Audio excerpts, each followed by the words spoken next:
In my last online meeting with one of our students, we discussed a problem in protection work. We have a dog who is very powerful, and in the short escape, the dog tries everything to stop the helper. So he ended up pulling on the back of the helper. The issue was after the out, the dog remained in that position, and this caused a big problem for the re-attack. In the upcoming video, I'm going to show you how we solved this problem. So enjoy it.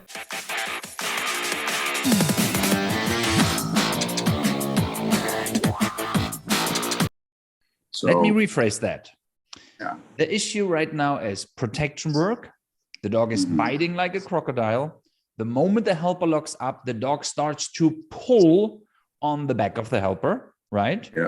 Yeah. This can create two issues, and you tell me if I'm wrong. The first one is sometimes it is harder to get a proper out on the back, right? And once he outs there, he has to come in front to do his job in the guarding phase, right? So, let me give you a very, very simple and easy, effective way how to make him stop going on the back or countering on the back, right? Okay. The thing what you have to understand is, what is the reason why he pulled on the back in first place? Most of the time it is the dog realizes as soon the helper locks up in the front, he has to do the out. And accidentally, he may have figured, wait a second, when I'm here on the side in the beginning, right, they pull me up front, and the moment they achieve that I'm in front, I have to let go. Yeah. Guess what the dog tries to avoid now? He tries to avoid the front, so he goes on the back. And dogs are so powerful when they figure that, they fight with everything they have, right, to just go on the back. What happens when they are on the back? Very simple. Now the helper is a little bit, irritated because his ego says, you know what, you're not stronger than me. So he tries everything to pull him back in the front. The moment he's in the front, this is then the moment when he screamed at you, run, do you out fast? And what did you do? You screamed out. And the dog is like, wait a second. I have peace and quiet when I'm on the back of the helper, right? Yeah. So the reason is, he anticipated the out in the front. Does it make sense? It makes perfect sense, sure. This is why he avoided it. And now guess what is the solution? Come on, you have it. This what brought him on the back will bring him now into the front.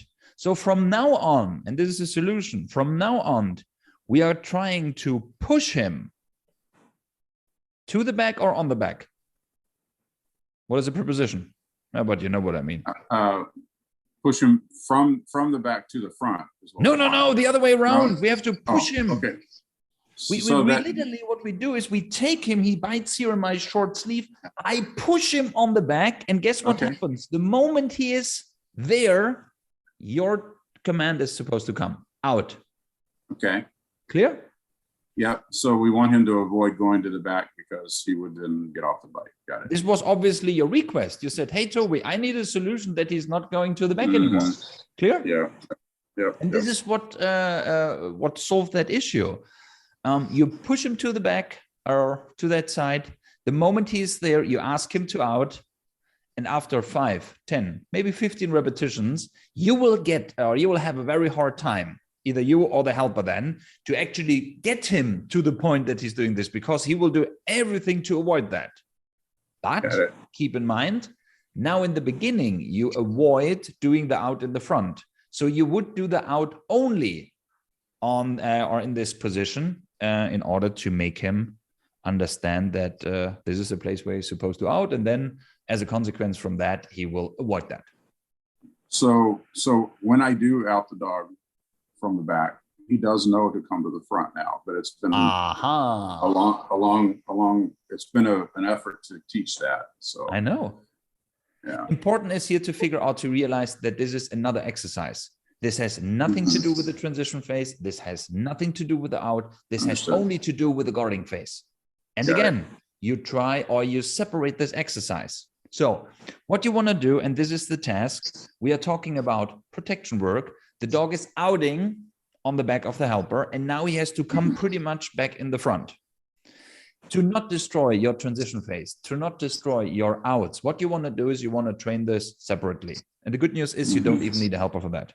What you need is a dog, obviously.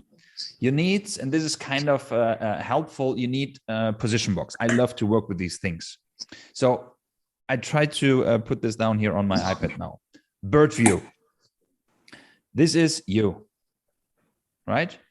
In front of you, you place a position box.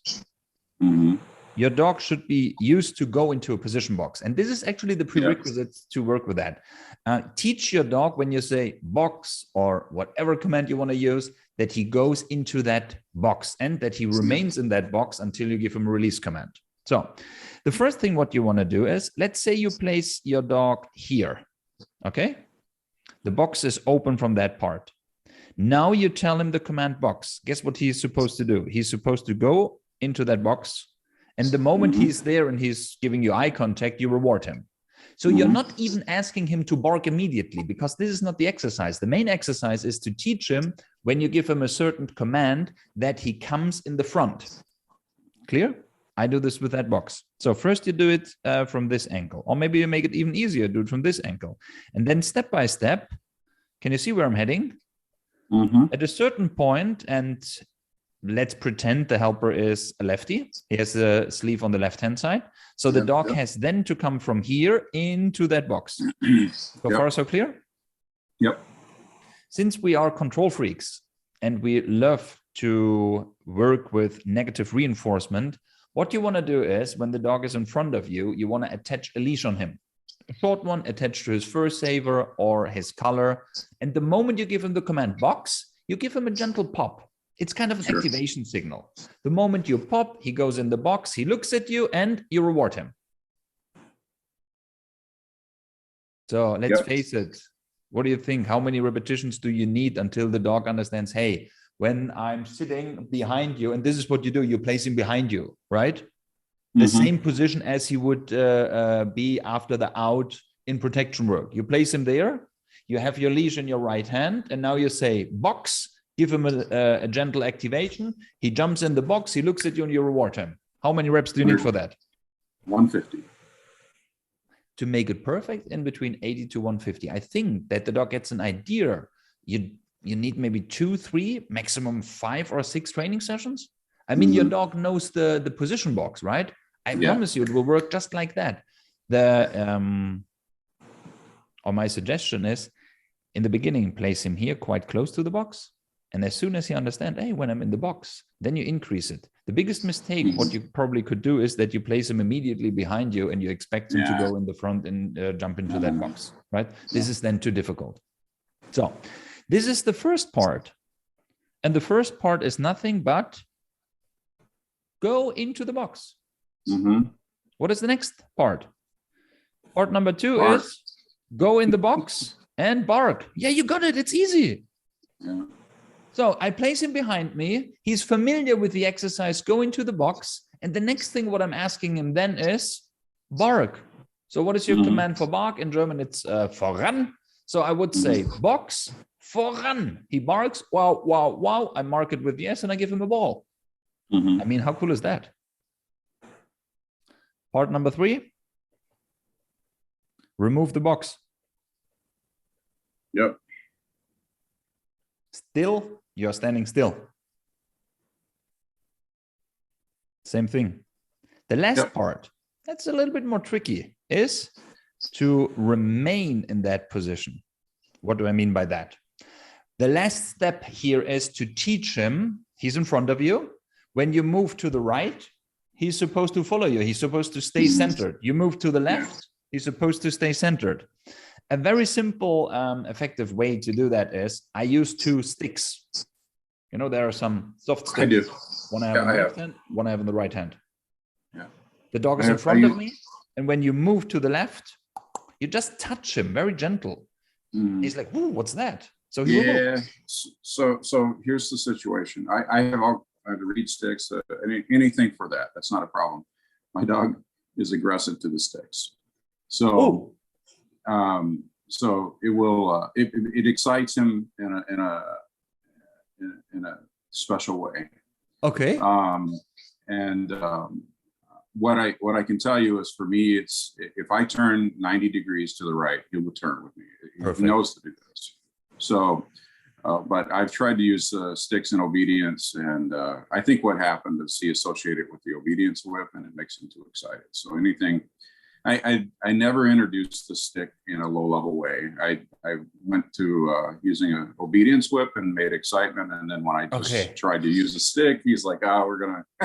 He wants to attack the stick. Okay, good. It's not a defense or anything.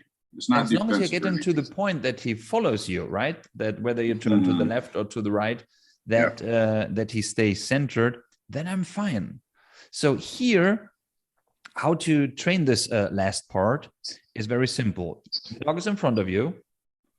Oh.